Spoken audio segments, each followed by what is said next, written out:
Jésus me voici. Vous suivez toujours sur FM Scène Radio, à mes auditeurs. Bonjour, nous sommes le dimanche 24 décembre 2023 et il est 9h13. C'est l'heure de votre émission catholique du dimanche, Parole de vie et d'espérance. Jésus me voici. Parole de vie et d'espérance à mes auditeurs en ce quatrième et dernier dimanche de l'Avent de l'année B. Alors à la présentation, Georges Faye, à la partie technique, Alassane Thioune. N'est plus important pour moi. Et en ce quatrième dimanche de l'Avent, voici donc à mes auditeurs les textes que la liturgie nous propose. La première lecture est tirée du second livre de Samuel au chapitre 7, les versets 1 à 5, puis donc au chapitre 12, les versets 1 à 16.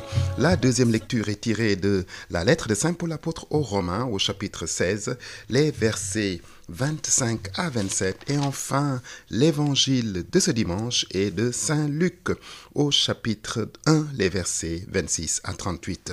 Vous avez donc là, mes auditeurs, les textes de ce quatrième et dernier dimanche de l'Avent. Alors, dimanche de l'Avent avec cette particularité qui fait que, dans la nuit de ce quatrième dimanche de l'Avent, l'Église catholique va célébrer donc Noël, puisque c'est dans la nuit, à la messe de minuit notamment, voilà que nous allons fêter la nativité de notre Seigneur Jésus-Christ. Alors donc aujourd'hui la particularité c'est deux messes, donc la messe du dimanche ce matin, les différentes messes du dimanche, et ce soir la messe de minuit, messe de la nativité. Alors avant de voir tout cela, mes auditeurs, dans un instant,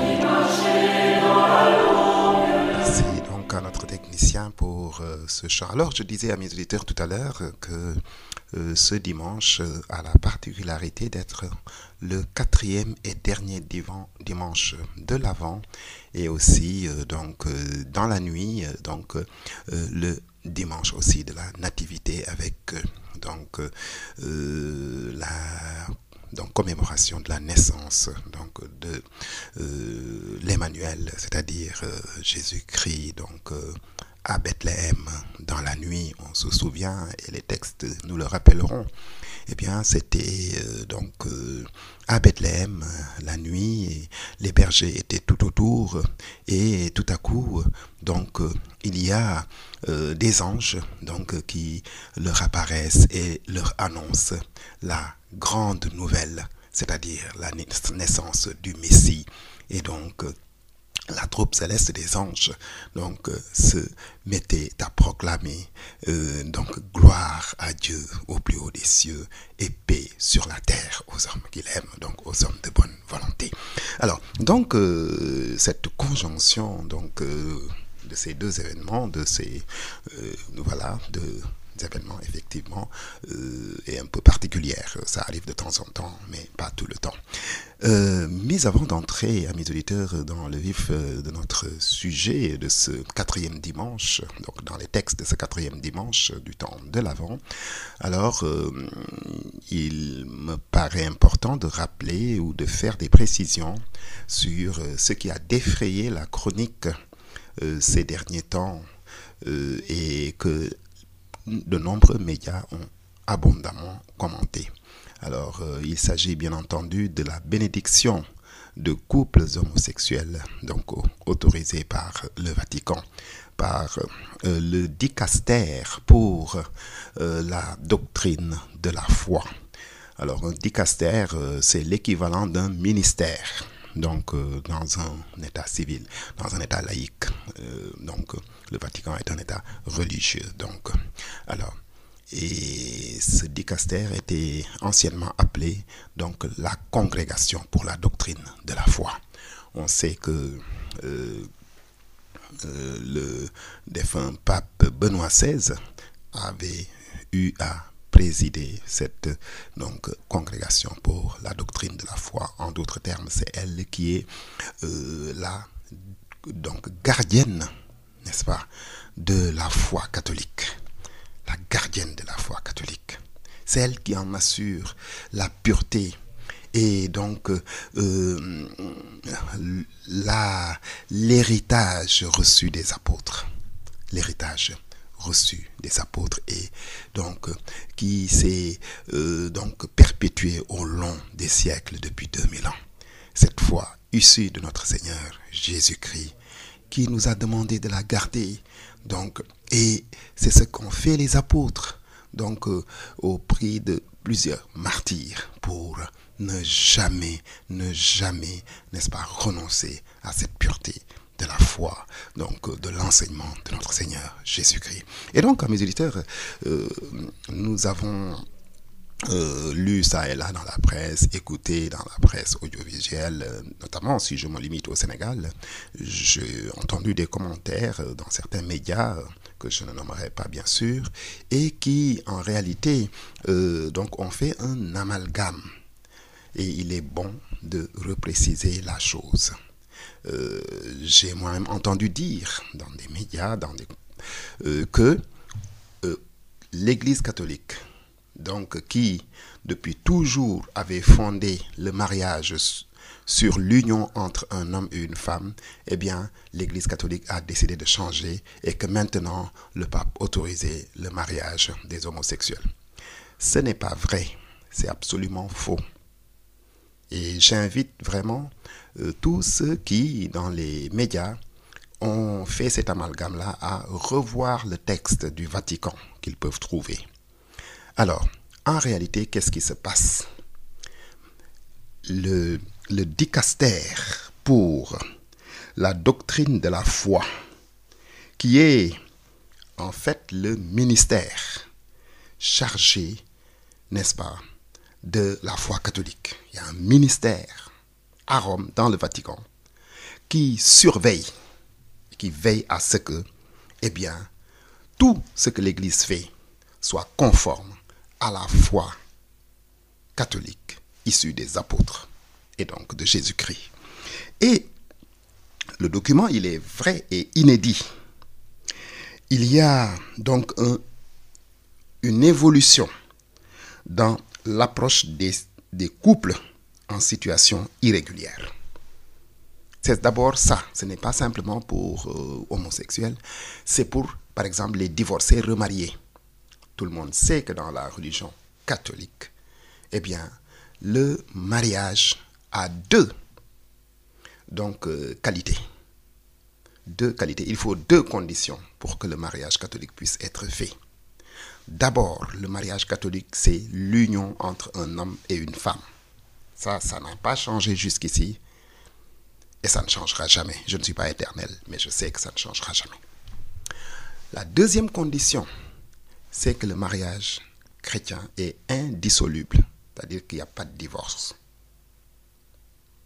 Fondé sur la religion, on peut toujours aller divorcer à la mairie, mais dans la religion chrétienne, vous êtes encore marié. Ce qui peut séparer le mari de sa femme et inversement, c'est la mort de l'un ou l'autre. Et le document du Vatican a fait une évolution. C'est-à-dire que les couples remariés, c'est-à-dire un chrétien qui était marié à l'église, qui est allé divorcer par exemple à la mairie et qui épouse encore une autre femme, ce mariage-là n'est pas reconnu par la religion catholique. Mais dans l'esprit du Vatican et du pape, on peut les bénir. Pas une bénédiction religieuse, pas à l'église, pas lors d'une messe, pas lors d'une cérémonie religieuse, non. Et le document dit aussi que les couples homosexuels ou les homosexuels pris individuellement peuvent être bénis, pas lors d'une messe, pas lors d'un mariage, d'une célébration, et même le prêtre ne doit pas porter les habits liturgiques, c'est-à-dire les habits qu'un prêtre porte quand il dit la messe. Il ne doit pas le faire. Et l'Église avait aussi réfléchi et peut-être va évoluer sur une autre question, c'est-à-dire la communion qu'on donne aux divorcés remariés. Alors, qu'est-ce qui a guidé? Parce que le pape François est un peu l'inspirateur de ces textes. Quelle est son idée? Son idée, c'est que même si je suis divorcé, puis je me remarie en civil, je suis un enfant de Dieu. Même si je pêche, je suis un enfant de Dieu. Ensuite, même si je suis un homosexuel, l'Église condamne l'homosexualité. Il y a beaucoup de passages dans la Bible. Et on se rappelle l'histoire de Sodome et Gomorrhe, que Dieu avait détruit par le soufre, par le feu, parce qu'il y avait de l'homosexualité là-bas.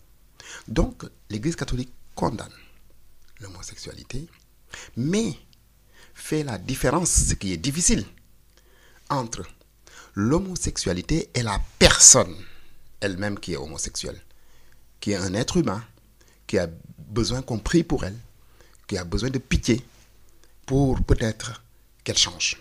Et c'est ce que dit un peu le document. C'est pour ça que le document du Vatican est intitulé, n'est-ce pas, Fiducia Supplicans, c'est-à-dire la confiance suppliante. La confiance suppliante. Mais le document précise qu'il ne faut pas créer de confusion. Il ne faut pas que les gens pensent que l'Église catholique autorise le mariage homosexuel, que l'Église approuve l'homosexualité. La position de l'Église n'a pas changé. Maintenant, donc, ce sont ces personnes-là prises individuellement qui sont des enfants de Dieu, des créatures. C'est Dieu qui a créé les bons et les méchants. C'est vrai que tout ce que Dieu a créé est bon. C'est ce qu'il dit dans la Bible, c'est ce que dit la Genèse. Et Dieu vit que cela était bon. Dans toute la création de Dieu est bonne. Les hommes se sont pervertis après. Et l'Église considère l'homosexualité comme une perversion. Mais la personne qui commet ce péché au regard de l'Église est un enfant de Dieu. C'est un enfant de Dieu. Donc, même si la personne pêche, mais nous tous nous péchons. Et nous sommes tous des enfants de Dieu. Donc, au lieu de juger elle-même, l'Église prie un peu pour ces gens afin qu'ils retrouvent le droit chemin.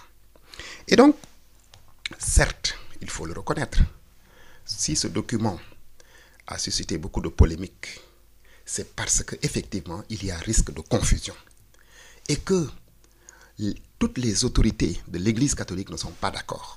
Il y a beaucoup de pays, comme au Nigeria, comme même au Kazakhstan, où il y a peu de chrétiens, où les évêques des États-Unis, les évêques du Cameroun, et d'autres pays encore, dans beaucoup de pays, eh bien, il y a une levée de bouclier pour dire non, nous, on n'accepte pas ça. Mais ce n'est pas imposé. On n'impose pas aux prêtres ou aux évêques de le faire. Mais le dicaster pour la doctrine de la foi, donc, et le pape ont voulu montrer le visage d'une église qui, n'est-ce pas, est miséricordieuse, qui a pitié, n'est-ce pas, de ces gens-là qui ne sont pas dans le droit chemin et qui prient pour ces gens-là. Et l'exemple qu'on peut donner, c'est l'exemple de la femme adultère dans la Bible. Nous nous en souvenons tous, amis auditeurs. Une femme adultère était poursuivie parce que d'après la loi, dans l'Ancien Testament, une femme adultère devait être lapidée. Et les gens la poursuivent pour la lapider. Elle vient se réfugier auprès de Jésus. Et donc, les gens disent à Jésus, oui, mais elle a péché, elle a commis un adultère. Tu ne vas quand même pas la protéger, une pécheresse. D'après la loi de Moïse, nous devons la lapider. Et Jésus, qui s'était un moment, leur dit que celui d'entre vous qui n'a jamais péché, lui jette la première pierre. Et c'est de là que vient l'expression en français, jeter la pierre à quelqu'un. Et donc, les gens s'arrêtent un instant, laissent tomber leur pierre et s'en vont. Finalement, la femme reste face à face avec Jésus. Jésus relève la tête et dit, femme, ils ne t'ont pas condamné, ils ne t'ont pas lapidé. Non, maître. Jésus lui dit, moi aussi je ne te condamne pas, mais je condamne ton péché. Je condamne ton péché. Va et ne pêche plus, ne recommence plus. Cette femme devait mourir. Elle a là la chance de sa vie. Elle a une deuxième chance. Et donc, sa vie va basculer, elle va changer. C'est un peu par rapport à ça. Mais encore une fois, s'il fallait retenir une chose de tout ce qui a été dit, l'Église catholique ne reconnaît pas le mariage homosexuel. Elle ne permet pas le mariage homosexuel. C'est-à-dire que pour qu'il y ait mariage dans la religion chrétienne, il faut deux conditions. Que le mariage soit fait entre un homme et une femme, comme ça l'avait été de Adam et Ève. Dieu aurait pu créer deux hommes, Dieu aurait pu créer deux femmes. Il a créé un homme et une femme. Homme et femme, il les créa. Voilà ce que dit le livre de la Genèse. Et donc, le mariage, donc comme d'ailleurs le veut toutes les religions révélées, comme le veut la nature elle-même, parce que si deux hommes se marient, ils ne peuvent pas avoir d'enfants, ainsi que deux femmes. Donc même la nature veut cela. Et donc, ça c'est la première condition. Mariage, c'est entre un homme et une femme. Toute autre forme n'est pas appelée mariage. Voilà. Ensuite, la deuxième condition, c'est que le mariage est indissoluble. Voilà. Donc, vous êtes mari et femme jusqu'à ce que la mort vous sépare. Voilà les deux points sur lesquels l'Église n'a pas changé. Maintenant, pour la question des homosexuels, il ne s'agit pas d'approuver l'homosexualité. C'est toujours la difficulté entre, n'est-ce pas, le crime et le criminel. La faute et donc l'auteur de la faute. Le péché et le pécheur. Voilà. Donc c'est toujours cela. En attendant, donc je pense qu'il faudra bien expliquer et il faut compter sur les églises du Sénégal, de l'Afrique, du monde pour bien expliquer, mais encore une fois, ça n'a aucun caractère obligatoire. Et d'ailleurs, c'est une histoire qui peut-être n'est pas finie, puisque éventuellement, donc, on pourra avoir d'autres développements. Donc voilà en gros, avant donc de voir la suite que tout cela va donner, eh bien voilà en gros ce qu'il faut préciser, et notamment donc en direction de beaucoup de médias qui ont mal interprété en disant que l'Église catholique autorise le mariage homosexuel. Ce n'est pas vrai. Cela n'a jamais existé et je puis vous dire que cela n'existera jamais.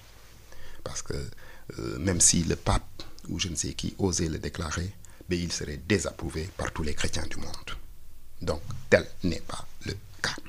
Voilà donc, mes auditeurs, pour un petit commentaire par rapport à cette question qui a défrayé la chronique. Lecture du second livre de Samuel. Le roi David était installé enfin dans sa maison à Jérusalem. Le Seigneur lui avait accordé des jours tranquilles en le délivrant de tous les ennemis qui l'entouraient. Le roi dit alors au prophète Nathan, « Regarde, j'habite dans une maison de cèdre, et l'arche de Dieu habite sous la tente. » Nathan répondit au roi, « Tout ce que tu as l'intention de faire, fais-le, car le Seigneur est avec toi. » Mais cette nuit-là, la parole du Seigneur fut adressée à Nathan. « Va dire à mon serviteur David, ainsi parle le Seigneur. Est-ce toi qui bâtiras une maison pour que j'y habite? C'est moi qui t'ai pris au pâturage derrière le troupeau pour que tu sois le chef de mon peuple Israël. J'ai été avec toi dans tout ce que tu as fait. J'ai abattu devant toi tous tes ennemis. Je te ferai un nom aussi grand que celui des plus grands de la terre. Je fixerai en ce lieu mon peuple Israël, je l'y planterai. Il s'y établira et il ne tremblera plus.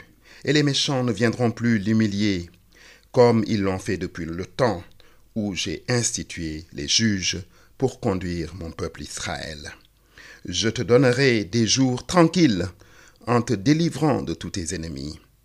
Le Seigneur te fait savoir qu'il te fera lui-même une maison.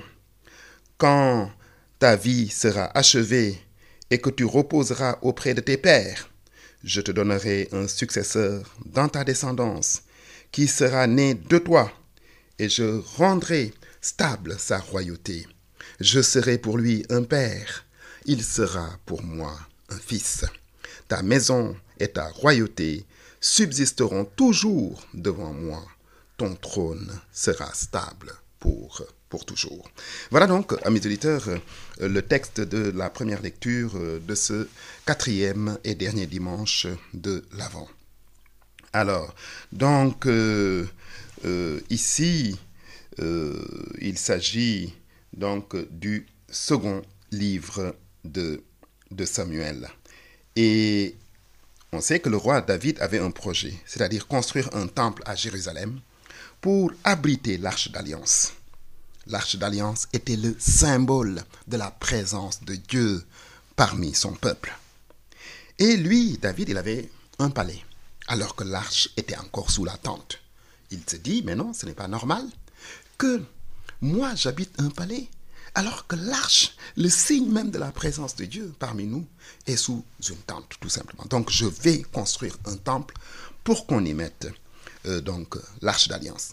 Mais la nuit porte conseil, même aux prophètes. Et cette nuit-là, Dieu vient dire à Nathan ce qu'il pense de ce projet. Et c'est là que tout bascule. La réponse de Nathan tient en 2 points. D'abord un refus, puis une promesse. Alors, le refus, il est assez surprenant, il faut bien le dire. Est-ce toi qui me bâtiras une maison? C'est ce que dit Dieu. En bon hébreu, c'est un non catégorique. Non, toi David, tu ne me bâtiras pas une maison. Et il y a 3 raisons à cela. La première, je ne t'ai rien demandé. La deuxième, crois-tu que je suis un Dieu qu'on peut installer, fixer quelque part? Oui. Non, Dieu remplit l'univers.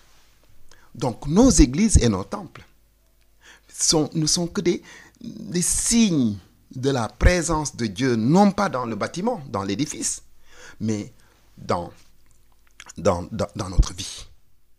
Dans notre vie. Le seul vrai temple, la seule vraie église, n'est-ce pas, c'est notre cœur. Nous devons tous, n'est-ce pas, préparer nos cœurs pour accueillir Dieu dans nos cœurs. C'est le vrai temple. Jésus disait, n'est-ce pas, à cette femme, la Samaritaine, femme, l'heure vient où, parce que la femme lui avait demandé, oui, mais vous, certains disent, nos pères adoraient Dieu sur cette montagne, mais vous dites qu'il faut l'adorer à Jérusalem ou ailleurs. Jésus dit, l'heure vient où, en effet, on n'adorera plus Dieu sur cette montagne à Jérusalem ou ailleurs, mais où on adorera Dieu en esprit et en vérité. Voilà la vraie adoration. Adorer Dieu en esprit et en vérité. Et donc, Dieu est trop grand pour un temple, est trop grand pour une église ou un autre lieu de culte, puisque Dieu remplit l'univers tout entier, n'est-ce pas? Et la demeure de Dieu, et même Dieu est au-delà de l'univers, puisque c'est lui qui est à l'origine de l'univers. Alors, donc, la troisième raison, n'est-ce pas, c'est qu'il ne faut pas inverser les rôles.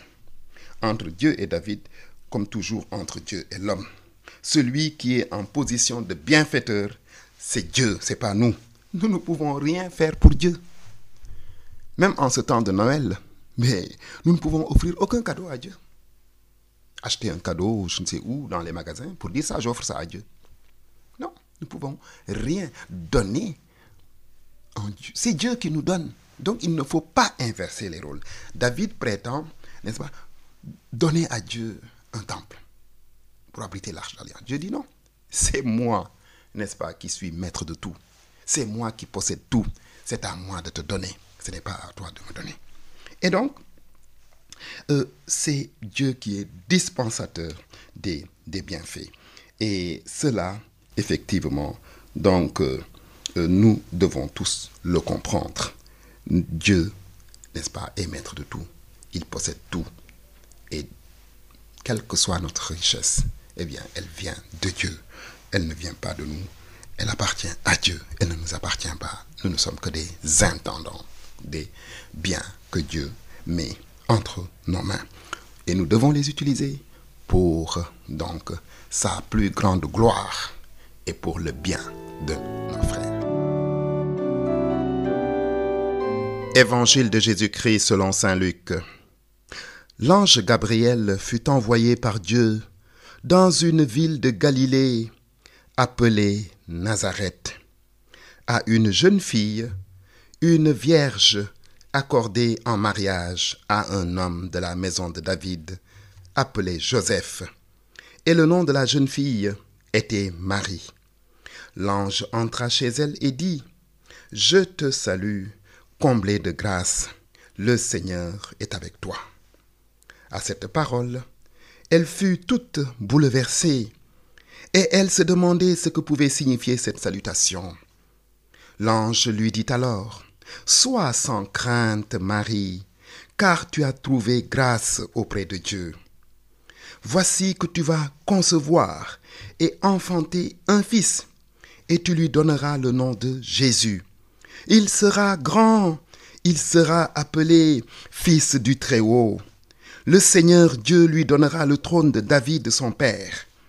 Il régnera pour toujours sur la maison de Jacob, et son règne n'aura pas de fin. » Marie dit à l'ange, « Comment cela va-t-il se faire, puisque je suis vierge ?» L'ange lui répondit, « L'Esprit Saint viendra sur toi, et la puissance du Très-Haut te prendra sous son ombre. C'est pourquoi celui qui va naître sera saint, et il sera appelé Fils de Dieu. Et voici qu'Élisabeth, ta cousine, a conçu, elle aussi, un fils dans sa vieillesse, et elle en est à son 6e mois, alors qu'on l'appelait la femme stérile, car rien n'est impossible à Dieu. » Marie dit alors, « Voici la servante du Seigneur, que tout se passe pour moi selon ta parole. » Alors l'ange la quitta. Voilà donc, à mes auditeurs, le passage de l'Évangile que nous propose la liturgie en ce 4e dimanche de l'Avent. Et c'est le récit de l'expérience ineffable vécue par Marie, qui est comblée de grâce, donc, et qui exprime, n'est-ce pas, la foi de l'Église dès les temps apostoliques. La rédaction est tissée, n'est-ce pas, de réminiscences bibliques pour suggérer, n'est-ce pas, que la naissance de Jésus accomplit les écrits des prophètes. Et donc, la scène est une scène, à mes auditeurs, inédite. C'est une scène surprenante et nous nous mettons un peu à la place de Marie pour voir un ange entrer dans votre maison ou dans notre maison. Donc l'ange Gabriel, envoyé par Dieu, entre, n'est-ce pas, donc, dans la maison de Marie. Et Marie était accordée en mariage à un homme de la maison de David du nom de Joseph. Et donc, l'ange prononce ces paroles que nous prononçons quand nous récitons le « Je vous salue Marie », ce qui doit encore nous montrer la profondeur, la grandeur des paroles que nous disons. « Je vous salue Marie, comblée de grâce, le Seigneur est avec toi. » Voilà la salutation de l'ange. Et jusqu'ici, personne n'avait entendu parler de Nazareth, un petit village sans importance, dans une province qui était mal considérée par les autorités de Jérusalem d'ailleurs. Et c'est là que l'ange Gabriel est allé décerner à une toute jeune fille le plus haut compliment qu'une femme ait jamais reçu. Jamais, à mes auditeurs, une femme n'a reçu un tel compliment que Dieu adresse. « Je vous salue Marie, je te salue Marie, comblée de grâce, tu as trouvé grâce aux yeux du Seigneur. » Comblée de grâce, c'est-à-dire toute baignée de la grâce de Dieu. Et il n'est pas étonnant dès lors qu'à la fin de la rencontre, celle qui était si bien accordée au projet de Dieu ait répondu spontanément. « Voici la servante du Seigneur, que tout m'arrive selon ta parole. » Quelle marque d'humilité. Marie, n'est-ce pas, dit, je ne suis que la servante du Seigneur. Que tout, n'est-ce pas, se produise en moi, selon ta parole.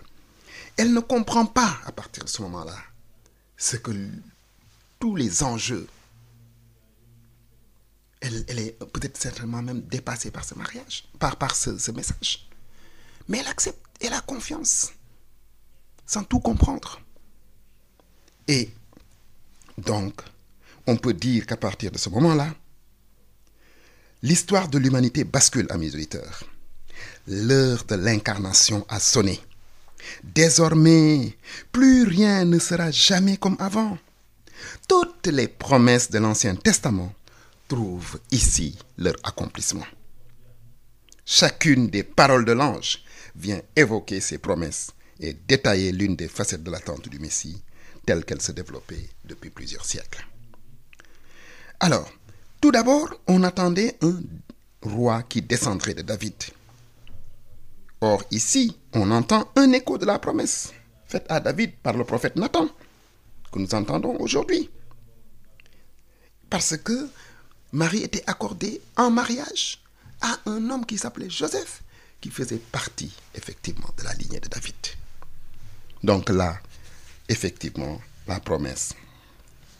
Le Seigneur, dit l'ange Gabriel, lui donnera le trône de David, son père.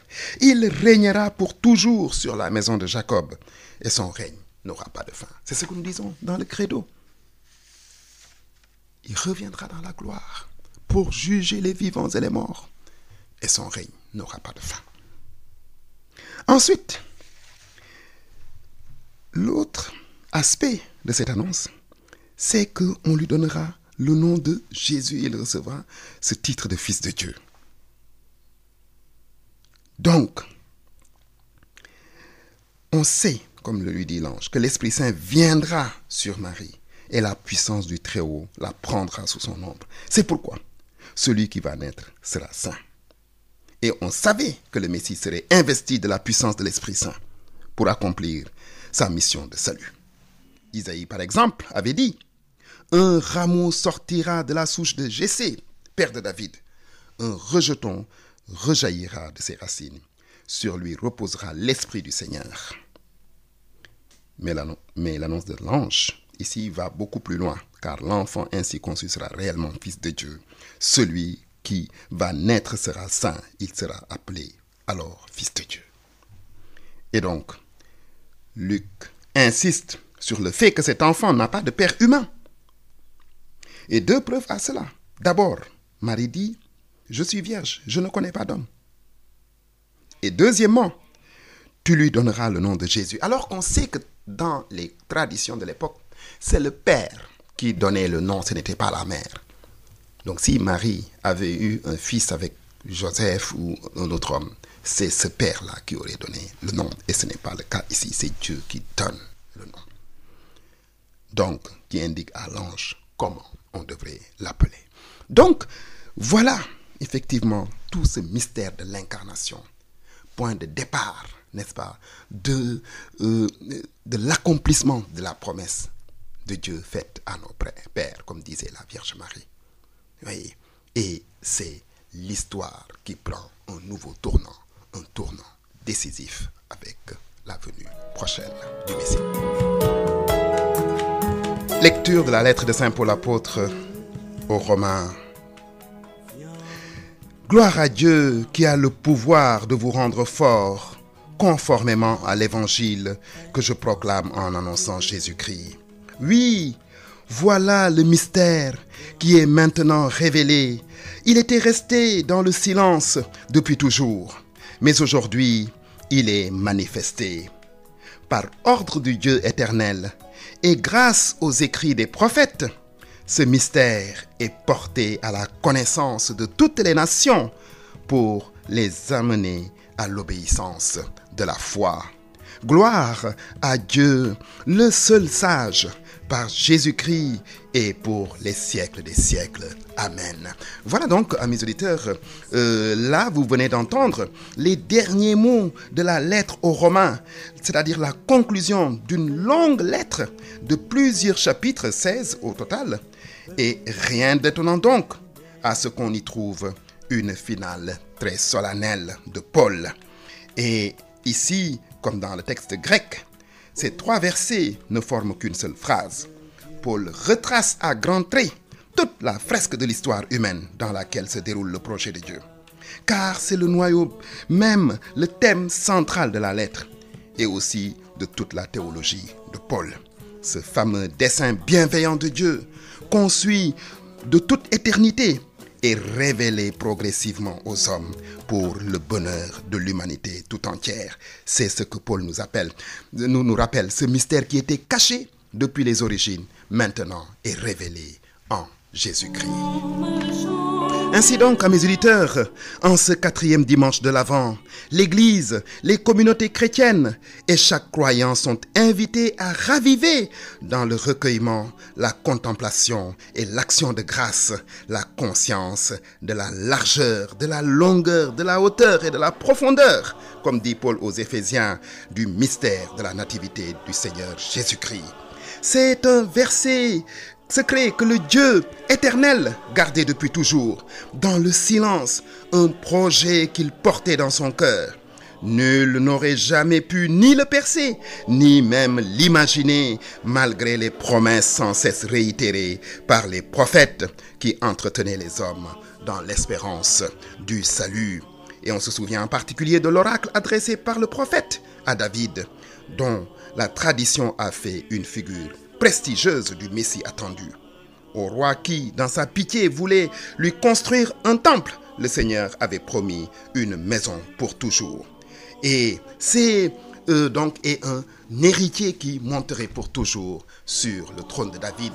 C'est cela, n'est-ce pas, qui se réalise, n'est-ce pas, à travers les paroles de l'ange à Marie. C'est cela qui se réalise avec la venue du Messie dans l'humanité.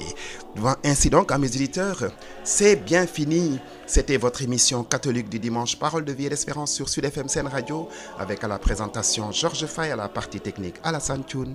Merci pour votre aimable écoute et à bientôt sur cette même antenne.